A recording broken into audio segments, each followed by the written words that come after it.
Alright, so welcome back. It's Coach Robbie again. Alright, welcome back. Coach Robbie here. Thank you for tuning back in. Welcome to part 3 of our kettlebell snatch instructional series. Today we're going to teach you how to recover the bell and how to do the how to do the double kettlebell snatch. 3. So we're going to talk about the recovery. When you snatch the kettlebell up, you're left with this bell up overhead. Now how are you going to get back down? That's what we got to talk about. So you're left with the choice. You can either lower the bell and then half swing it and do another swing, or you can, what I call dumping the bell, reorient it so that it's bell end down, back down the swing. And that's what we need to teach you how to do next. With a reverse punch, you're dynamically pulling your hand out of the bell, allowing it to reposition before you catch it again, and have it reoriented back down to the ground. We're going to show you how to do that by using the freeze drill. Okay? Good? What the hell did I just say? All right, never mind. All right. So we're going to talk about reorienting the kettlebell and using the freeze drill to do it. Remember, when we do the freeze drill, we are freezing with that kettlebell right here. What I told you is you need to dynamically do a reverse punch or pull the kettlebell back out to catch it. You're going to feel the horn hit your hand, grab it, and let the swing complete itself.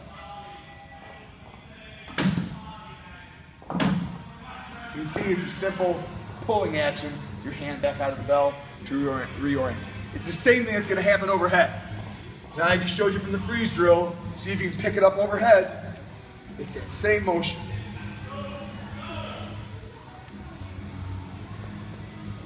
Good? All right. We are going to do now the double kettlebell snatch. Absolutely one of my favorite things to do with kettlebells. Love the double kettlebell snatch. Incidentally, this is how you get the kettlebell up overhead, by snatching it. The setup. You're going to grab your kettlebells. You're going to orient the horns so that they are a V for victory, because you're about to double kettlebell snatch, which is awesome. That's going to promote thumbs in. When you execute your dynamic hardstyle swing, you've got to really focus on pulling hard at the shoulders. You start pulling with 2 elbows, you'll be done in the water. So really focus on a strong shoulder pull, but the punch must be twice as hard when you're swinging those double kettlebells. You've got to drive those shoulders. Punch hard with open hands, straight up overhead.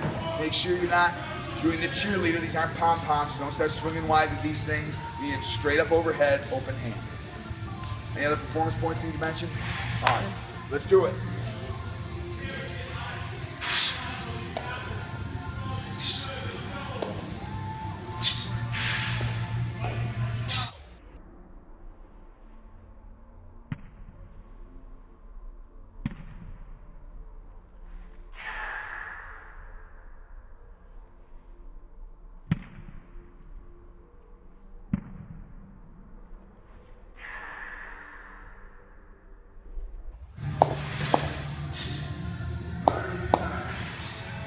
Okay, so these are the performance points that I want you to think about when you're doing your kettlebell snatches.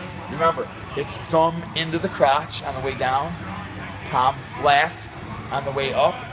I'm receiving direction from the director. I don't know where to go. Closer to your words. Closer to my words. So thumb into the crotch on the way down, palm down when you're coming out of the swing. Remember that the pull is always going to be harder. The punch is always going to be harder than the pull. So pull and punch hard. When you punch, you're going to punch straight up. Remember, you're pulling with the shoulder, not with the elbow. It's not a ripcord. Soft elbow, pull the shoulder. What else? Okay, thank you for watching our video on how to do a dynamic hardstyle kettlebell snatch. Remember, before you start doing kettlebell snatches, it's important that you have mastered the double arm, you've mastered the two-handed hardstyle swing, then a single arm hardstyle swing. You've got to have those cold before you start snatching kettlebells, especially before you start snatching 2 kettlebells.